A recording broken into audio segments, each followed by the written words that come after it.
Stages of whipping egg whites. First off, make sure to use a clean bowl.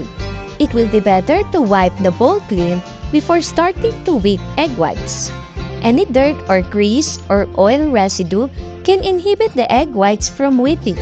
That is why plastic mixing bowls are not recommended to use because this can retain a film of grease.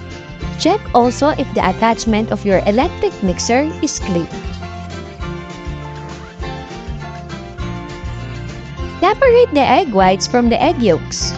The fat from egg yolk will prevent the egg whites from whipping properly, so be very careful not to get even a small portion of egg yolk in the egg whites. Use fresh eggs at room temperature for best result.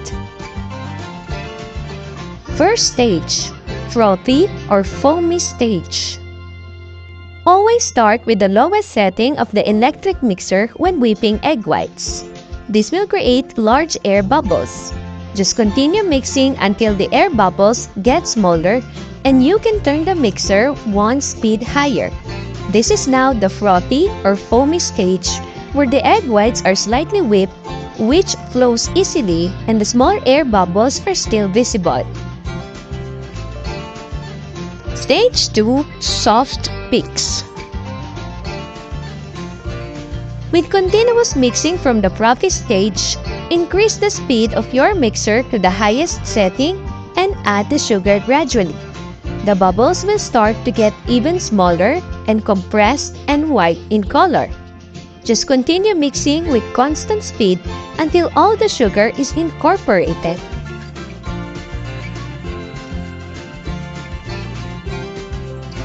You will notice that the egg white or meringue starts to get shiny.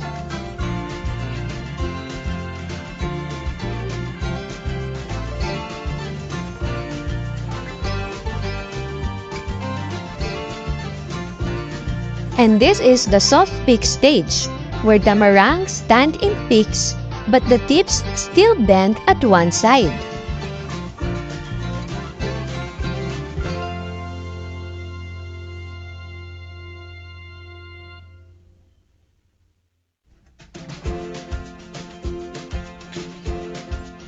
Stage 3, stiff peaks.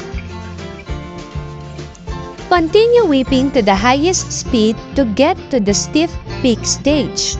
The texture of the meringue is thicker and firmer. You will also notice its glossy look.